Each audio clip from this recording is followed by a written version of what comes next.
The internet was absolutely not prepared for what happened on this live stream. A pregnant creator, 9 months deep and counting down the final days, decided to go live from her bed, and within a single hour, the internet got a marriage stress test, a surprise ex-boyfriend phone call scandal, a live prove-it interrogation coached in real time, a courtroom verdict delivered entirely by the chat, a live exorcism performed between bites of cereal, and a box of cornstarch that somehow became the centerpiece of all of it. This is not a drill. This might genuinely be the most chaotic, most hilarious, most unexpectedly wholesome stream of the entire year. And by the end of this video you're going to understand exactly why millions of people cannot stop clipping it. And real quick, if you're locked in already, run up the likes and hit subscribe, because what I'm about to walk you through has layers on layers on layers. Let's get into it. So here's the setup. The stream opens with the chat already in shambles, spamming clip that, over and over before anything has even happened, which tells you everything you need to know about the energy in this community. These viewers didn't come to watch. They came to document. They know that when these two go live, something worth preserving is going to happen, and they had their fingers ready on the clip button from second one. And the mom-to-be is posted up in bed, 9 months in, with a live countdown hanging over the entire stream like a season finale timer. 10 days and 9 hours until this baby arrives. She even admits it herself. She didn't feel like getting up that day. She was tired, she was done being big, she was completely over it, but she still pulled up to stream for her people. And when the chat joked about them being lazy, she owned it instantly, said it's fine for him to be lazy with her because they're a package deal now. And right beside her is Jonathan, her partner, who is about to play roughly 14 different roles over the next hour. Hype man, taste tester, defense attorney, life coach, exorcist, fashion stylist, and reluctant cornstarch critic. Now, before anything pops off, we get this warm little window into their dynamic. The chat tells them they've been waiting, and immediately the two of them start doing this playful back and forth. They've been waiting for me. Boy, they are not waiting just for you, they're waiting for you too. It's small, but it matters because it establishes something critical for everything that comes later. These two are a team. Whatever gets thrown at them over the next hour, and a lot is about to get thrown, they're going to catch it together. Brick by brick, as they put it themselves. And then the package arrives. Out of nowhere, she pulls out a box that a supporter shipped to her. And inside is cornstarch. Not just any cornstarch. We're talking cornstarch chunks, cornstarch cereal toppers, sample flavors, a full spread from a small business owner who sent a handwritten note thanking her for being someone who, quote, genuinely loves and understands the cornstarch lifestyle. And hear me out, because this is where the stream takes its first hard left into beautiful absurdity. There is apparently an entire cornstarch community out there. A real subculture with real enthusiasts, real vendors, real PR packages, and she is essentially royalty in it. The note is so sincere, so earnest, talking about milestones and dreams and what an honor it is to share these products, that for a second the whole stream gets genuinely sweet. She's reading it out loud, Jonathan keeps interrupting, and she has to scold him mid-sentence because she wants to give this small business its flowers properly. She promises to tag the brand in the video, in the comments, in her bio, real support for a real small business from a creator who actually means it. In an era where most creators wouldn't read a fan letter on camera, she turned a mailbox moment into free promotion for somebody's dream. That's the wholesome layer. Then Jonathan picks up a chunk, smells it, and immediately ruins the moment in the best way possible. What'd it smell like? She asks. Like chemicals, he says, stone-faced. And just like that, we're off. He's looking at these giant white chunks like they were confiscated in a raid. She needs his teeth just to open the bag. The packaging literally requires teeth. And at one point a lighter gets involved, fingers nearly get burned, and the whole thing devolves into this perfect little comedy sketch of two grown people trying to eat what looks, to the untrained eye, like packing material. She keeps insisting the chunks are elite, that the flavored ones are the real prize, that the cereal is genuinely good. And to be fair, when she finally pours the cereal and eats it without even having a spoon, she does look like she's enjoying the best meal of her life. Meanwhile, he keeps inspecting every piece like a bomb squad technician. But the single greatest line of the entire segment, the line that got clipped and sent to every corner of the internet, is Jonathan holding up the bag and deadpanning. This is what ruined our marriage. This bag right here. And she fires back without missing a beat. That right there is the formula, wholesome, then absurd, then a joke so perfectly timed the chat has no choice but to spam clips. But hold on, because this is where the stream stops being a comedy and starts being a documentary. Because somewhere between the cornstarch cereal and the laughter, the conversation drifts into dangerous territory. The two of them start teasing each other about the night before. Nothing explicit on camera, just enough innuendo for the chat to completely lose its collective mind. She tells him he made her happy last night. He tells her he knew she woke up glowing. There's a mention of a glue stick that sent the comments into orbit. And it escalates to the point where she starts threatening to reveal things that, in her words, should not be talked about on this camera. If I was you, I'd shut up, please, and thank you, respect it. And he does not shut up. Of course he doesn't. The teasing spirals until Jonathan, half joking and half genuinely overwhelmed, starts performing what can only be described as a live exorcism. In the name of Jesus, come out of her, he declares, hand extended, while she cackles and smacks at him and tells him to stop playing. He's casting out demons, she's swinging on him. He claims he felt something leave that time. And the chat is in an absolute frenzy. It is, by any measure, one of the funniest exchanges you will see on a live stream this year. This is what I mean when I say this stream has layers. 1 minute it's a small business unboxing, the next it's couples therapy, the next it's a full tent revival with a pregnant woman fighting back. And then the phone call comes up. And everything changes. Now to understand why this next part hit so hard, you need the context. There is a figure from her past, an ex, a name from last year's timeline, who has apparently not stopped circling. Messages, claims, stories that shift every time they're told. And in the middle of this cozy bed stream with thousands of people watching, it surfaces that she had recently called this person. Not to link up, not to rekindle anything, but to get proof, to get on-the-record confirmation about claims he made involving her, claims about September and November that she says are flat-out fabrications. The problem? She didn't lead with that context. And Jonathan found out in a way that made it look, at first glance, like something it absolutely was not. And the chat did what the chat does. They started rage-baiting both of them at the same time, telling Jonathan things she supposedly did, telling her things he supposedly said, until Jonathan clocked it midstream and called it out. They're rage-baiting you too, babe. Which somehow made it worse because now the two of them are trying to have a real conversation while thousands of people throw gasoline from the cheap seats.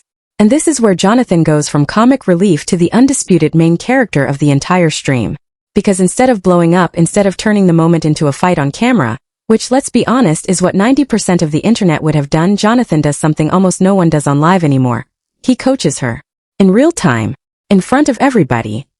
He looks at the situation and tells her plainly, it's not about what happened, it's about how it looks. Prove it, he tells her. And when she fires back, prove what? He walks her through it step by step. You said you weren't calling him for anything, so show the reason. Show the receipt. Show the context. Because on the internet, as Jonathan frames it, the truth does not defend itself. You have to present it. And she's defensive at first. Of course she is. She's 9 months pregnant, exhausted, being tag-teamed by a chat that's calling her a liar and a partner who's suddenly running a masterclass in crisis communication from the comforter. She insists she told Jonathan about the call beforehand, and here's the twist, she actually did. She had told him days earlier that she was going to make that call to dig up the proof. He'd simply forgotten. And once that lands, the entire energy of the room shifts. Jonathan isn't accusing her anymore. Jonathan is training her. I'm not talking about me, I know everything that's going on, he tells her. I'm telling you how it looks. He even brings his brother into it, live on the phone, requesting a screenshot of the call log, receipts in real time, while the chat watches a relationship process, a trust problem with the cameras rolling. He tells her she leads with defense too fast, that she talks too fast, that she tries to prove herself too much, and every single note lands because every single note comes from love instead of ego. That's the moment the clip page is feasted on.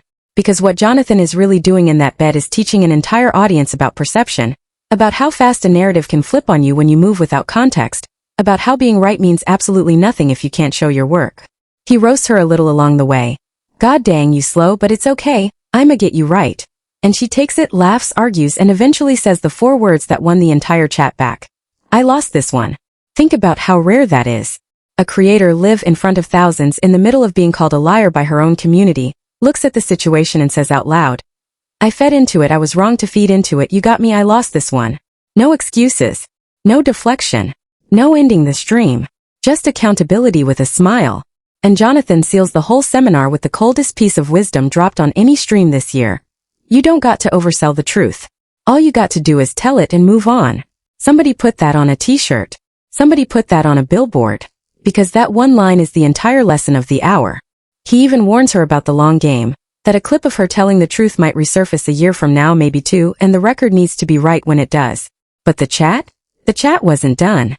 Not even close. Because here's where the stream enters its most unhinged chapter. Jonathan, now fully in coaching mode, turns to the audience and sets the trap. Sub up if y'all think she lying. A paid poll. A courtroom where the jury has to put money behind their verdict. And the verdict came in like a flood. Gifted subs started raining from every direction. 5 here, 10 there, then 10 more before he could even finish reading the names. The chat voted with their wallets that the mom-to-be was in fact a liar. A Decepticon, as Jonathan declared, delivering the official nickname of the stream. I'm laying in the bed with a Decepticon every night, he says, while she sits there absorbing the slander like a seasoned professional. And the beautiful part? She doesn't melt down. She doesn't rage quit. She laughs, takes her lumps, and lets the bit breathe, because she understands exactly what the moment is. It's love. It's community. It's the kind of chaos you cannot manufacture and cannot script. And that chaos converted directly into numbers. The stream clawed its way to within striking distance of 12,500 subscribers, live on air, and that's when the follow-back frenzy kicked off. 10 gifted subs gets you an Instagram follow, a real one from them that same day. And the chat responded like it was a limited time offer on the last day of the sale. Supporters dropped 10, then doubled back with 10 more. Names were flying so fast they literally assigned a team member, number 3, to sit downstairs and catalog every single Instagram handle, with Jonathan checking in like a foreman on a job site. This is not a drill, he kept saying. This is the real deal. And the shoutouts themselves became a show. Every name butchered lovingly, every gift answered with a nickname, every milestone celebrated like a championship. And you could feel it through the screen. A community that started the hour rage-baiting a pregnant woman ended it in a full-blown celebration, sprinting toward a milestone together. That's the alchemy nobody can teach. Turning a mob into a family in under 60 minutes. And tucked inside that celebration is a detail worth slowing down for, because it shows who these two really are when nobody's testing them. Midway through the substorm, she stops to ask the chat a genuinely sincere question. What should we go get to induce labor? What drinks, what teas, what actually works? And the chat, this same ruthless jury that just convicted her of lying, instantly transforms into 1,000 helpful aunties. Warm baths, raspberry tea, long walks, the works. That's the push and pull of this entire stream in one 60-second window. They will roast you, vote against you, meme you into oblivion, and then turn around and help you deliver your baby. That is a real community, and you can't buy one, and you definitely can't fake one on camera. Now let's talk about the villain of this story for a second, because every great stream has one, and in this one it isn't a person in the room. It's the ex on the other end of that phone. The one still calling from last year's timeline. The one whose story kept shapeshifting, September one week, November the next, in a year where it's already August. The couple clown the contradiction together, and honestly the math never mathed. It's about to be November, September all over again. You're still talking about last year? That one line was the entire takedown. No screaming, no threats. Just the quiet devastation of a timeline that doesn't add up. And the deeper message Jonathan drove home was simple and surgical. When someone from the past is fishing for a reaction, the moment you over-explain, you've already fed them. The truth doesn't need a hype man. Tell it, show the receipt if you have one, and keep it moving. And her final word on the matter was maybe the strongest moment of the whole stream. Once this baby comes, the case is rested. She doesn't care anymore. The truth has been the truth the whole time. And she doesn't need a single stranger to believe it. And notice the arc here, because this is the part that separates this stream from everything else on your feed. This whole hour could have gone dark. A surprise phone call revelation. A partner caught off guard. A chat screaming liar. Screenshots being demanded in real time. That is the recipe for a genuinely ugly internet moment. We've all seen that movie, and it never has a happy ending. But it never went there, and it never went there because of how these two handled it. Jonathan chose coaching over accusing. She chose accountability over defensiveness. The chat chose chaos over cruelty. And by the end, what could have been a career-ending scandal became a seminar on trust, communication, and refusing to let the internet write your story for you. And then just like that, the stream landed back where it started, in pure, unfiltered warmth. She finally decides to get out of that bed. Jonathan transforms into her personal stylist, pulling together an outfit she'd have never picked for himself, a set with colors she didn't even know were in it, finished with a cross on it, which led to one last round of jokes about Jesus working on her wardrobe. They made plans to go get their nails done. Well, her nails, because Jonathan noted he can't exactly show up for acrylics, and she admitted she's honestly too scared to have long nails around a newborn anyway. They talked about walking to get the baby out. Curb walking. Raspberry tea. The midwife's brew. The great castor oil debate, which Jonathan wisely abstained from voting on the grounds that, and I quote, "I don't got a vagina." And through all of it, that countdown kept ticking in the corner of the frame. 10 days and 9 hours. She said it plainly to the chat. She hopes her water breaks that night. She hopes the baby comes today. Soon, she promised. You guys are going to see a baby in this bed. And zoom out for a second because the bigger picture here is worth naming. We talk constantly about how live stream culture rewards mess, how the algorithm loves conflict, how audiences are trained to feast on drama. And this stream had all the ingredients of a mess. But what actually made it explode wasn't the mess. It was the recovery. Every single beat that could have curdled turned into connection instead. And that's precisely why the clips traveled. People didn't share this stream to laugh at anybody. They shared it because watching two people handle chaos with humor and grace is, weirdly, the rarest content on the internet right now. The cornstarch got the clicks. The relationship got the shares. And that's the thing about this entire hour of television because that's what it was, an hour of television that happened to be completely free. It had everything the algorithm dreams about and everything audiences actually crave. A countdown clock creating built-in suspense from the first second. A surprise unboxing from a real small business. A comedy duo with genuine unscripted chemistry. A real conflict with real stakes, resolved with real maturity live. A community poll with actual money on the line. A subscriber milestone chase. And a payoff that's still pending because somewhere in the next 10 days that baby is coming, and every single person who watched this stream is going to be there for it. So now I want to hear from you because this one has layers worth debating. Was Jonathan's live coaching session the most patient display of relationship communication ever caught on stream? Or should some conversations stay off camera no matter what? Was the chat out of pocket for paying to vote her a liar? Or is that just the price of streaming your life from your bed? And real talk, would you actually try the cornstarch chunks? Because an entire community swears by them, and Jonathan's face says absolutely not. Sound off in the comments because I read them all and something tells me this debate is about to get spicy.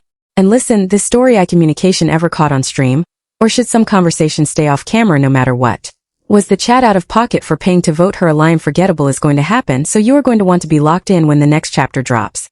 If you made it all the way to this point, you are absolutely built different, so run up those likes one more time, subscribe if you haven't already, and check out the video on your screen right now because if you thought this was chaotic, wait until you see what happened on the last stream.